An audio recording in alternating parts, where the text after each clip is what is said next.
अस्सलाम वालेकुम, तो वेलकम है आप लोगों का इमरात चैनल में। दोस्तों, आज हम बात करने जा रहे हैं चाइना और पाकिस्तान एयरफोर्स के दरमियान जो शाहीन 10 एयर वॉरफेयर एक्सरसाइजेज हो रही हैं उसके बारे में। शाहीन 10 एक्सरसाइजेज के हवाले से कुछ नई झलकियाँ चाइनीज़ मीडिया की तरफ से सामने आई।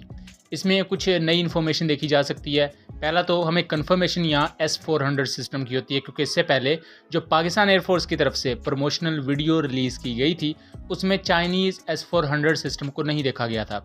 चाइना भी S-400 सिस्टम को काफ़ी बड़ी तादाद में यूज़ करता है, बहुत बड़ी तादाद में भी नहीं, लेकिन चाइना S-400 को एक ख़ास मकसद के लिए अपने मुल्क में रशिया से लेकर आया था और अब चाइना इन्हें यूज़ कर रहा है पाकिस्तानी फाइटर जेट्स के साथ मुख्तलिफ एयर वॉरफेयर एक्सरसाइजेज में। इसका मकसद ये है कि पाकिस्तानी एयरक्राफ्ट और Chinese aircraft Indian S-400 systems के खिलाफ अपने आप को ट्रेन कर सकें। यहाँ शाहीन 10 एक्सरसाइजेज में जो झलकियाँ देखी गई हैं उनमें S-400 सिस्टम के 2 यूनिट्स को देखा गया है और दोनों पर डिफरेंट ट्यूब्स हैं। लाइक ट्यूब वही है, मिसाइल ट्यूब जैसे कहते हैं, लेकिन एक पर 4 की तादाद में और दूसरे पर आई थिंक 2 ट्यूब्स आपको देखने को मिलेंगी। उसके अलावा चाइनीज़ J-11 एयरक्राफ्ट यहाँ देखने को मिलते हैं। इससे पहले यही था कि चाइना की तरफ से J-10C और J-16 एयरक्राफ्ट इस एक्सरसाइज का हिस्सा है, लेकिन यहाँ देखने को मिलता है कि चाइनीज़ J-11 एयरक्राफ्ट भी इस एक्सरसाइज का हिस्सा है। मैं बताता चलूँ कि J-11 एयरक्राफ्ट बुनियादी तौर पर चाइनीज़ वर्जन है रशिया के Su-27 एयरक्राफ्ट का। अब तो चाइनीज़ J-11 एयरक्राफ्ट भी बहुत ज़्यादा एडवांस हो चुके हैं, रशियन Su-27 से तो काफ़ी एडवांस।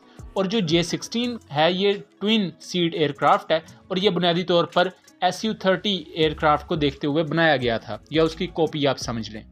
दोस्तों, शाहीन 10 एयर वॉरफेयर एक्सरसाइजेज में पाकिस्तान एयरफोर्स की तरफ से JF-17 थंडर ब्लॉक 2s और उसके अलावा J-10C एयरक्राफ्ट हिस्सा ले रहे हैं।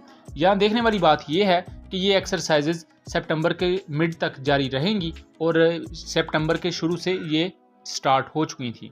S-400 सिस्टम जब चाइना ने प्रोक्योर किया रशिया से, यानी कि ख़रीदा, तो उसकी ख़रीद के बाद ही चाइना ने अपने एयर डिफेंस सिस्टम बनाने शुरू किए। चाइना ने S-400 सिस्टम को देखते हुए ही अपना HQ-9 सिस्टम बनाया, फिर HQ-22 सिस्टम बनाया। अब चाइना मज़ीद एयर डिफेंस सिस्टम बना रहा है। बुनियादी तौर पर चाइना और रशिया के दरमियान जो अच्छे ताल्लुकात थे, चाइना ने रशिया का मिलिट्री हार्डवेयर लिया और अपना इंटरनल सॉफ्टवेयर यूज़ करते हुए मुख्तलिफ नई चीज़ें बनाई जिन्हें आप रशियन हार्डवेयर की कॉपी कह सकते हैं। लेकिन अब वही कॉपीज़ रशिया की असल चीज़ों से ज़्यादा एडवांस समझी जाती हैं। दोस्तों, ये जो S-400 सिस्टम है चाइना के पास में, इसकी आपको थोड़ी सी हिस्ट्री बता दूं तो 2014 में इसकी डील साइन हुई थी। 2014 से 15 के दरमियान चाइना ने ये डील साइन की रशिया से कि वो S-400 long range air defence system खरीदेगा। उसके बाद अप्रैल 2015 में चाइना ने पहली दफ़ा इसका टेस्ट फायर किया और उसी साल ही आई थिंक इन्हें सर्विस में इंडक्ट कर लिया गया था। कम अज़ कम भी 2 इसकी बैटरीज चाइनीज़ आर्म फोर्सेस में सर्विस में हैं। उसके अलावा इसके मज़ीद यूनिट्स भी बताए जाते हैं कि 2 बैटरी से ज़्यादा भी इसके यूनिट हो सकते हैं चाइनीज़ आर्म फोर्सेस में। बुनियादी तौर पर चाइना ने इन्हें क्यों लिया था? क्योंकि ताइवान पर एक ऐसा आपको long range air defence system चाहिए था चाइना को, जिस पर वो ताइवान के पूरे कंट्री पर नज़र रख सके। और ताइवान के साथ कुछ जज़ायर थे, वो स्ट्रेटजी की अहमियत के बहुत ज़्यादा अहमल थे। यानी कि अगर ताइवान उन जज़ायर को यूज़ करता तो ऐसा मुमकिन था कि चाइना पर मिसाइल स्ट्राइक्स कर सकता था, या चाइना की तरफ से अगर कोई एयरक्राफ्ट आते थे तो उन पर खुफिया तरीके से surface to air missile systems को डिप्लॉय कर सकता था और चाइनीज़ एयरफोर्स को नुकसान हो सकता था। उसको काउंटर करने के लिए चाइना ने S-400 सिस्टम लिया था 2015-16 में। अब इस S-400 सिस्टम के बाद वो पूरा एरिया सिक्योर हो गया, क्योंकि 390-400 किलोमीटर की रेंज के साथ S-400 surface to air missile system आता था। तो चाइना अपने ईस्टर्न बॉर्डर पर रख के पूरे ताइवान की तरफ देख सकता था, पूरे के पूरे ताइवान को ये कवर कर लेता था। अब सेम यही S-400 काफ़ी ज़्यादा खतरा भी है पाकिस्तान के लिए भी और चाइना के लिए भी। इंडिया S-400 सिस्टम्स को यूज़ करता है। At least 3 batteries Indian arm forces में आपको देखने को मिलेंगी और इनकी जो डिप्लॉयमेंट रखी गई है वो चाइनीज़ और पाकिस्तानी बॉर्डर्स के साथ है। अब 2019 में तो जो वाक़या हुआ था उस वक्त S-400 सिस्टम मौजूद नहीं था, लेकिन अब चूंकि S-400 सिस्टम आ चुका है, एक बहुत ही long range surface to air missile system, तो उससे डायनामिक्स चेंज हो चुकी हैं।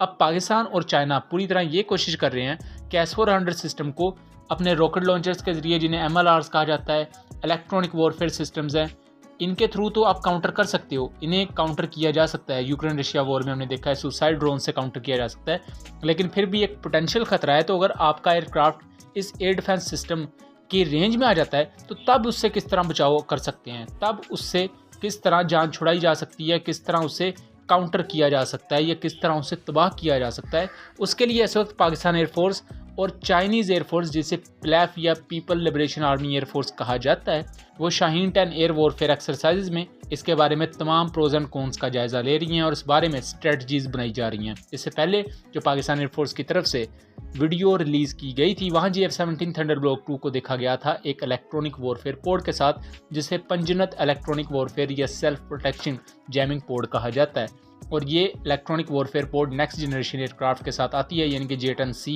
J-16 और GF-17 ब्लॉक 3 के साथ, और ये पाकिस्तान के GF-17 ब्लॉक 1 और ब्लॉक 2 भी कैरी करते हैं। बहरहाल इस वक्त वहाँ जितने भी GF-17 हैं, पाकिस्तान एयरफोर्स के पास भी जितने भी GF-17 हैं, वो तमाम के तमाम अपग्रेडेड हैं, ब्लॉक 2 स्टैंडर्ड पर हैं। और इसकी कुछ यहाँ झलकी इस वजह से भी देखने को मिली कि जो अपग्रेडेड GF-17 थे उनकी नोज कोन आपको वाइट या ग्रे कलर की देखने को मिलती है, ना कि पुराने ब्लैक कलर की। सो ये था एक ओवरऑल एनालिसिस। उम्मीद करता हूँ चीज़ें क्लियर रही होंगी। मिलेंगे अगली वीडियो में, तब तक के लिए अल्लाह हाफिज़।